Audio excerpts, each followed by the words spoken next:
मधून सुद्धा महायुतीच्या कोण उमेदवार होईल त्याचं सुद्धा या एक दोन दिवसामध्ये जाहीर होईल आणि मग पूर्ण या दोन्ही मतदार संघातील सर्व पाठीराख्यांच्या बरोबर प्रचंड मोठ्या संख्येनं आम्ही सगळे त्यांचे अर्ज भरायला जाणार आहोत।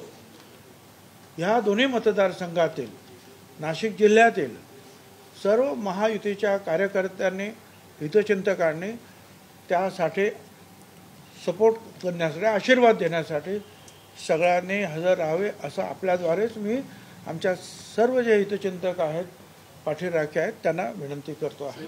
तुम्हाला सुद्धा इंडिया आघाडीचा चेहरा पंतप्रधान पदाचा हा राहुल गांधीच असेल असं पुन्हा एकदा प्रतिपादन झालेलं आहे जे त्यांच्याकडनं।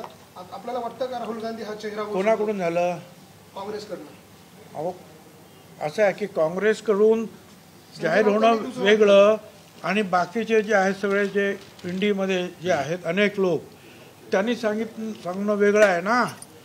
इथे कसं आहे मोदी साहेबांचा चेहरा मोदी साहेबच प्रधानमंत्री होणार आणि मोदी साहेबांची सुद्धा 10 तारखेला जिल्ह्यामध्ये पिंपळगावला प्रचंड जाहीर सभा होणार आणि आपल्याला लक्षात येईल की नाशिक जिल्ह्यातून पूर्णपणे मोदी साहेबांना साथ देण्यासाठी आमचे खासदार नाशिक जिल्ह्यातून जाते। साहेब नाशिकच्या उमेदवारीच्या संदर्भामध्ये अजित पवारांचं स्पष्टीकरण आलेलं आहे त्यामध्ये असं म्हटलंय की तुमच्या बाबत उमेदवारी काय झालं?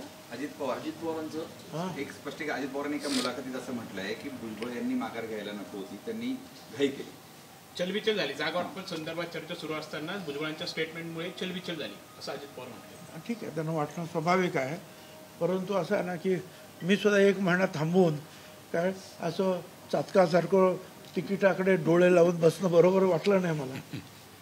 ठीक आहे साहेब गिरीश महाजन हे नाशिकला आलेले आहेत आज गिरीश महाजन नाशिकला आले आहेत महायुतीचा तिढा सुटत नसताना गिरीश महाजन नाशिकला यांना काही पदाधिकाऱ्यांच्या देखील भेटीगाठी घेतल्या काय वाटतं तिढा सुटेल काही जागा कोणाकडे जाईल? युतीचा उमेदवार नक्की उभा राहणार। मोदी साहेब कालपासून म्हणजे राज्याच्या दौऱ्यावरती आहेत। काल त्यांनी गंभीर टीका शरद पवार यांच्यावरती नाव न घेता केली आहे। भटकते आत्मा आहेत अशा पद्धतीने त्यांनी वक्तव्य केलं आणि त्यांच्यामुळे राज्यात नेहमीच अस्थिर वातावरण तयार झालेलं आहे असंही त्यांचं म्हणणं आहे। आपण गेल्या अनेक वर्षांपासून त्यांच्यासोबत काम करते असं आहे खरंच असं वाटतं आपल्याला? आता असं आहे ना की एकमेकावरच पवार साहेब जर त्यांच्यावर टीका करतायत काय तर मोदी साहेब पण त्यांच्यावर पवार साहेबांना टीका करणारच ना। ज्यांना ज्यांना जे जे काही मुद्दे मिळतात त्याच्यावर बोलणार। पुढे साहेब दिंडोरीत कांद्याचा प्रश्न गंभीर आहे भारतीताई फिरत असताना त्यांना बऱ्याच ठिकाणी अडचणी येत आल्याचं पाहायला मिळतंय आहे। रोष कमी करण्यासाठी काही प्लॅन आपल्याला 1 लाख टन जे आहे कांद्याचे